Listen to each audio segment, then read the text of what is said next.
જો તમે શોધી રહ્યા હોવ jamun benefits for diabetic patient, how to eat jamun in diabetes, sugar friendly foods for diabetic patient, insulin friendly foods for sugar patient, jamun seeds benefit for sugar patient, તો આજનો video તમારા માટે બેહદ જરૂરી, ખૂબ જ રોચક અને ખૂબ જ માહિતીવાળો થવાનો છે. તો ચાલો દોસ્તો શરૂ કરીએ છીએ. દોસ્તો, ડાયાબિટીસમાં જાંબુ ઉપયોગી છે એ તો આપણે બધા જાણીએ જ છીએ, પરંતુ જાંબુ વિશેની એટલી અગત્યની માહિતી આ વિડીયોમાંથી તમને મળશે કે તમે જાંબુનો મેક્સિમમ બેનિફિટ એમાંથી કાઢી શકશો. દોસ્તો, જાંબુ વિશે કેટલાક ભ્રમ પણ હોય છે અને આ ભ્રમ આપણને ફાયદો કરતા અટકાવતા હોય છે. તો આ ભ્રમ પણ આજે આપણે દૂર કરીશું. આપણે એ પણ જાણીશું કે જાંબુમાં એવું તો શું હોય છે જે આપણે ડાયાબિટીસને મદદ કરે છે. આપણને એ પ્રશ્નનો જવાબ પણ મળી જશે કે જાંબુનો જરબ સારો કે જાંબુના ઠળિયા સારા, બેમાંથી શું ખાવું અને કેવી રીતે ખાવું. આપણે એ પણ બહુ સારી રીતે જાણીશું કે જાંબુ કોણે ખાવા જોઈએ અને કોણે ના ખાવા જોઈએ. આપણે આધુનિક રિસર્ચો વિશેની માહિતી તો મેળવીશું જ, સાથે સાથે આયુર્વેદિક આપણને જાંબુ વિશે શું માહિતી આપે છે એ પણ આપણે જોઈશું. તો દોસ્તો, આ રિસર્ચ આધારિત વિડીયો માટે મારી સાથે જોડાયેલા રહો, ક્યાંય જતા નહીં. હું છું દીપ્તેશ અને તમે જોવાનું શરૂ કરી દીધું છે હેલ્થ કેમ્પસ. દોસ્તો, જાંબુ અમુક એવા કેટલાક બીજા તત્વો આપણને ભગવાને આપેલા છે.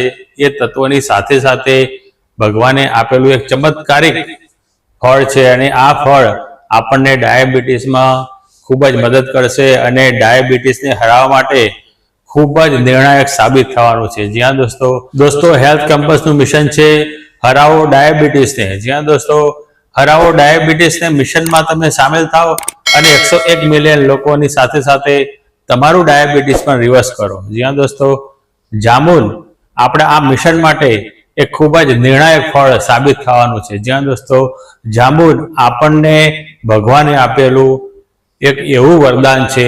આ વરદાન ન સિર્ફ તમારી શુગર ઓછું કરશે, પરંતુ ડાયાબિટીસની સાઈડ અસરોને પણ રિવર્સ કરી આપશે. દોસ્તો, જાંબુ એ ભગવાને આપણને આપેલી એક રેડીમેડ દવા, એક ટેબ્લેટ છે. જ્યાં દોસ્તો જેમ કોઈ કંપની ટેબ્લેટમાં જરૂરી તત્વોનું સંયોજન કરીને એક્ઝેક્ટ ડિઝાઇન ફોર્મ્યુલા કરતી હોય છે, એ જ રીતે ભગવાને આખી ફોર્મ્યુલા આપણને આપેલી છે. જાંબુનો આગળનો ભાગ એટલે કે જરબ અને ઠળિયો, આ બંને એકબીજાને પૂરક કામ કરીને, એકબીજાને મદદ કરીને આપણા ડાયાબિટીસ ઉપર જબરજસ્ત હુમલો કરવાના છે. જાંબુના આઉટર પોર્શનમાં એટલે કે જરબમાં વિટામિન સી એન્ટીઓક્સિડન્ટ તત્વો ભરીને પડેલા છે.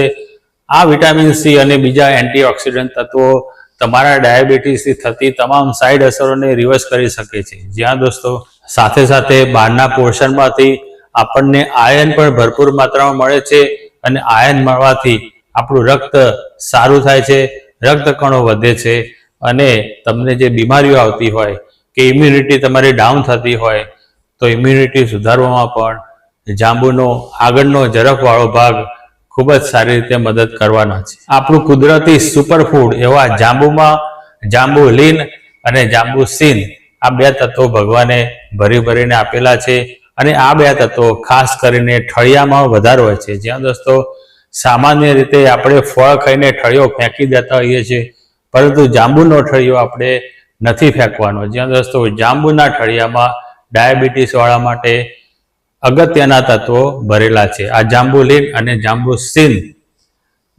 બહુ સરસ રીતે ટેકનિકલ રીતે કામ કરે છે.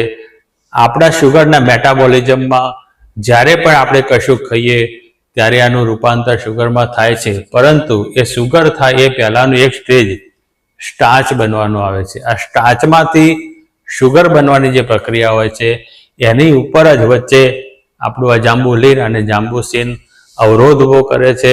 સ્ટાર્ચમાંથી આપણને શુગર ધીમે ધીમે જવા દે છે અને શુગર ધીમે ધીમે જાય એટલે આપણું બ્લડ શુગરનું લેવલ એકદમ મેન્ટેન રહે. દોસ્તો, આવો જોઈએ કે જાંબુન ઉપર આપણને વિજ્ઞાન શું કહે છે, રિસર્ચો શું કહે છે. દોસ્તો, જાંબુનો આગળનો ભાગ તમારા સેલ ઉપર અસર કરે, કોષ ઉપર અસર કરે, જ્યાં જઈને આપણી શુગર વપરાવાની છે. સાથે સાથે જાંબુના ઠળિયાવાળો જે ભાગ છે, ઠળિયાવાળો ભાગ આપણા પાચન તંત્રમાં શુગરને રોકી રાખે, ઝડપથી બ્લડમાં ના જવા દે. આ રીતે 2 in 1 કામ કરીને જાંબુ આપણા માટે ખૂબ જ ચમત્કારિક પરિણામો લાવી શકે છે. દોસ્તો 2005માં થયેલા જાંબુના ઠળિયાના પાવડર ઉપરના રિસર્ચમાં સાબિત થયું છે કે જાંબુના ઠળિયાના પાવડર લેવાથી એફપીજી અને પીપીજી એટલે કે સવારે ભૂખ્યા પેટે જે આપણે રીડિંગ લઈએ એ અને જમ્યા પછી 2 કલાકે જે શુગરનું રીડિંગ લઈએ એ બંને રીડિંગમાં જાંબુનો પાવડર ખૂબ જ સારું પરિણામ આપે છે. અને આ પરિણામ આપણને એટલા માટે ચોક્કસ મળે છે કારણ કે જાંબુના ઠળિયાનું ચૂર્ણ જ્યારે તમે લો છો ત્યારે ડાયરેક્ટ તમારા પેનક્રિયાસને સક્રિય કરે છે અને ઇન્સ્યુલિનનું જે પ્રોડક્શન હોય એ વધારે છે. અને ઇન્સ્યુલિનનું પ્રોડક્શન વધવાથી તમારું શુગર લેવલ એકદમ મેન્ટેન રહી શકે છે.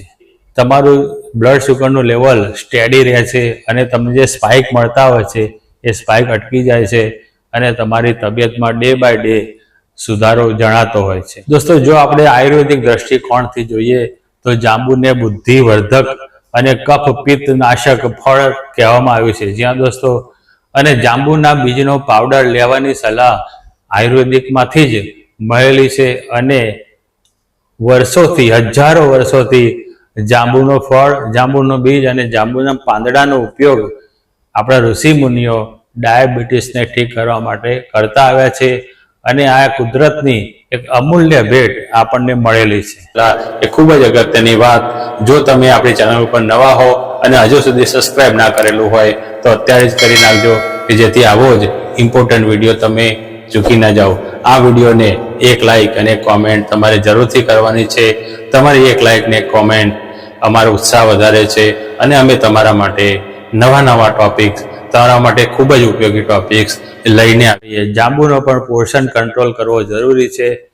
દોસ્તો, જો તમે જાંબુનો આઉટર લેયર ખાઓ છો તો એ જાંબુનો આઉટર લેયર તમે લગભગ 100 થી 150 ગ્રામ જાંબુનું ખાઈ શકો છો.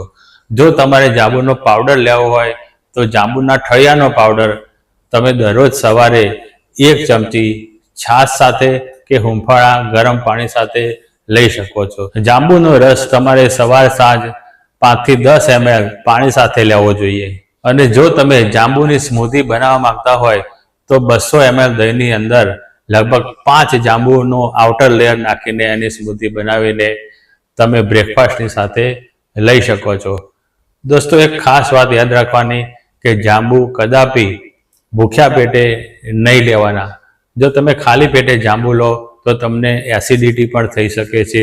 એટલે જાંબુ હંમેશા જો તમે 10 વાગે બ્રેકફાસ્ટ સાથે લેશો તો સારામાં સારું પરિણામ તમને મળશે. જો તમારી બ્લડ પાતળું કરવાની દવા ચાલુ હોય તો જાંબુનું સેવન કર્યા પહેલાં તમારા ડૉક્ટરની સલાહ લેવી જરૂરી છે.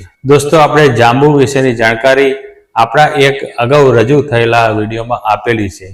આ માહિતીનો ઉપયોગ કરીને આપણા ઘણા બધા સબસ્ક્રાઈબરે ડાયાબિટીસને કંટ્રોલ કરેલું છે અને એમનું ફીડબેક મને મળેલું છે. જ્યાં દોસ્તો એમનું શુગર 150-145 રહેતું હતું, પરંતુ 1 મહિના સુધી જાંબુના પાવડરનો એમણે જ્યારે પ્રયોગ કર્યો તો એમનું શુગર લગભગ 90 થી 110ની આજુબાજુ રહેવા માંડ્યું. જાંબુ વિશેનો એક ભ્રમ છે કે ફક્ત જાંબુ ખાવાથી તમારું શુગરનું લેવલ મેન્ટેન રહેશે.